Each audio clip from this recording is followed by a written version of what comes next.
Well, you know, when you walk out of the field and you pick a piece of kale and you put it directly in your mouth, that's what kale should taste like. And if you pick that piece of kale and you hold on to that same piece of kale for a week in a refrigerator, it just doesn't quite taste the same. It doesn't have the same mouthfeel, texture. There's something off about it, you know. So that's what we want to serve. We want to serve right from the field.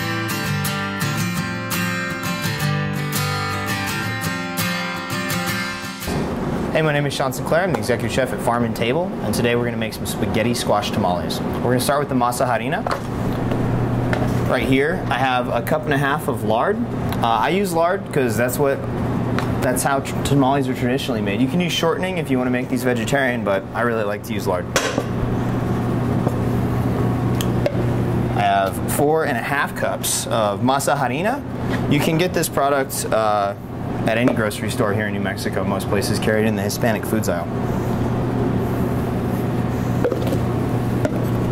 Add a teaspoon of sea salt. And 3 3/4 cups of cold water. So we're just going to mix these ingredients together with our hands until there is a consistent texture. Cool, once we get this mixed all the way together, we're going to refrigerate it for at least an hour or until it's cold, all the way up to 48 hours. For the next part of this recipe, we're going to roast this spaghetti squash. Take both ends off. This squash is really hard, so be careful and use a really sharp knife. So I'm just going to go ahead and grease my tray just a little bit. Use the squash to kind of spread it around. And now that the squash is nice, we're just going to season it lightly.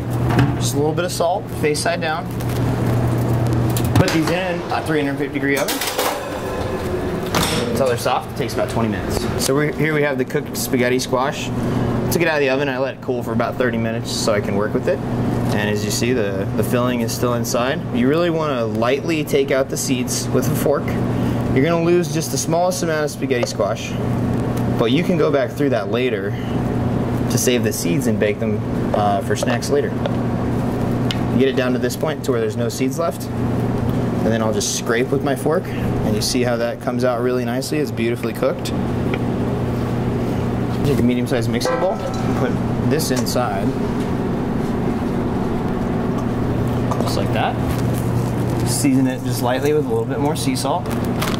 I like to use about a tablespoon of brown sugar.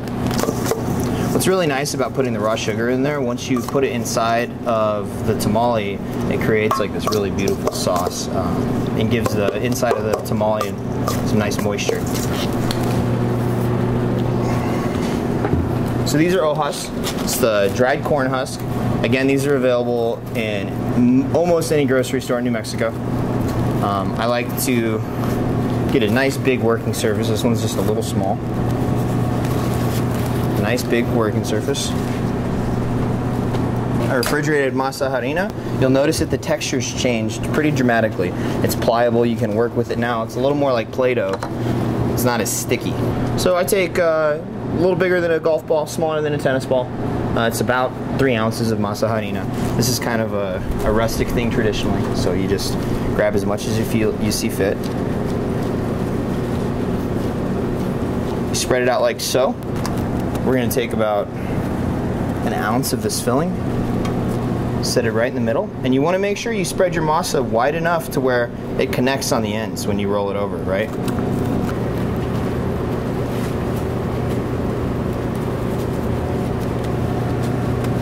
So if you don't have a steamer at home, what you can do is take a few balls of aluminum foil and a nice heavy bottom pot.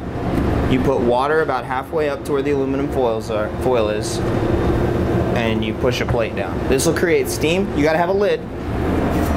This will create steam, overheat, so that's in case you don't have a steamer. What I have set up behind us here is a commercial's pan with these slotted holes. We usually fill these all the way up. And I just lay these out. I'll put a metal cover and I'll let these steam for 30 minutes. All right, it's almost time to eat. The tamale's been in the steamer for 30 minutes. Here we go, the magic moment. Go ahead and feel them just to make sure that they're nice and firm. So here I've got some, it's just a roasted apple puree. I took some apples. I didn't even peel them. I just threw them in a saute pan with a little bit of butter and cinnamon, and then put them in my food processor. Now this is these are very hot, so be careful as you're pulling them out of your steamer.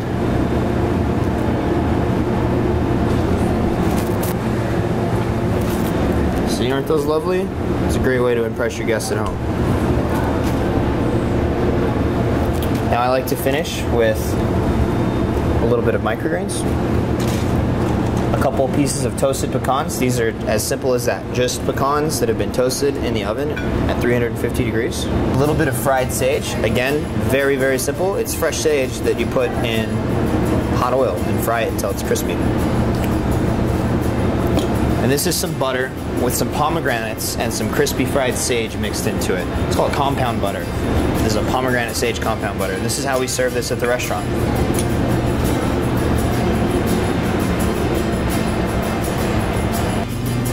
We serve this as an appetizer at the restaurant, so it's good for a couple people to snack on. Take a little bit of this pomegranate sage butter, mix it on in there. Bon appetit.